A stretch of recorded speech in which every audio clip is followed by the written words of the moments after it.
BJP leaders there welcoming the NIA raid, saying that all the anti-India elements in the country must be dealt with. Now, this has come as a massive raids by the NIA, where over 100 leaders of the PFI have been rounded up. They've been arrested. Congress now calling these NIA raids as a diversionary tactic, while the CPI says, share details with us. What exactly have you found against these PFI leaders? And then we'll understand the case better. Vikram Singh on that. Mr. Singh, CPI saying, why don't you share facts with us? That will make this a more transparent operation. At least the minorities would then not feel threatened the way they're expressing their grief there. This is absolutely bizarre and absurd.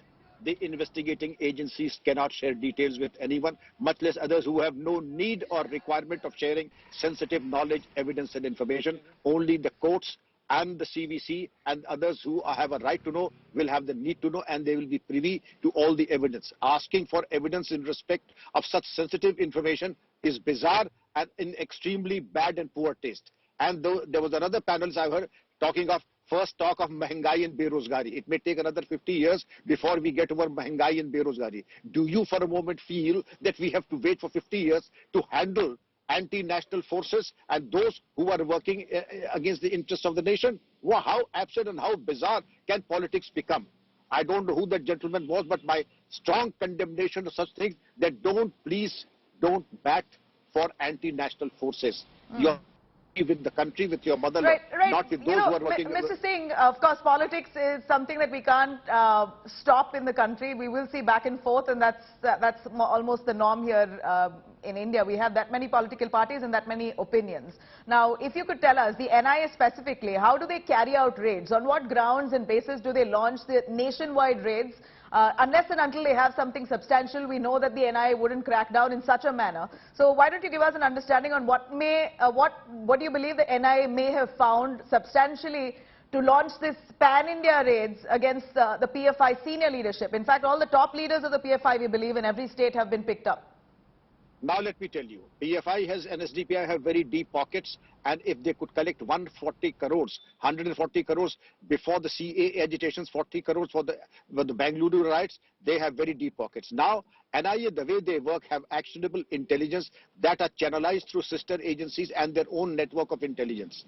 Getting inputs from all, then actionable intelligence doubly verified through field work and also other surveillance. I would stop at that, and other surveillance, both field surveillance and electronic surveillance, and also surveillance in respect of technical surveillance. So the technical inputs, the field intelligence and inputs from other sister agencies, they are compiled and then they are further put into a dry run. And if there is partial verification of such intelligence, then such raids and apprehensions happen. You see, every single act of the NIA is accountable in the court of law.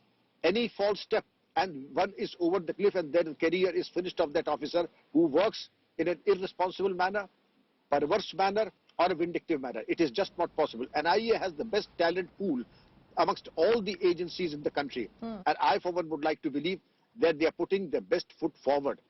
We bungled up when we handled the CIMI maybe around the year 2008 because we did not do our homework as thoroughly as the NIA has done now. You see, they have done that like the tip of the iceberg.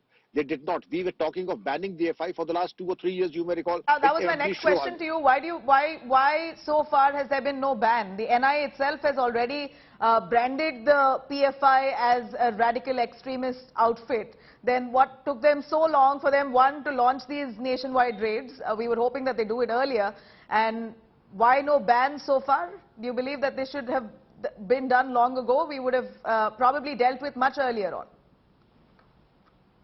Absolutely. I said these were expected much earlier. Well, better late than never. But I believe probably their logic is to put their best foot forward, and after compiling incontrovertible evidence against them, lest they were cut a sorry figure before a court of law, that the evidence that they have collected is inadequate.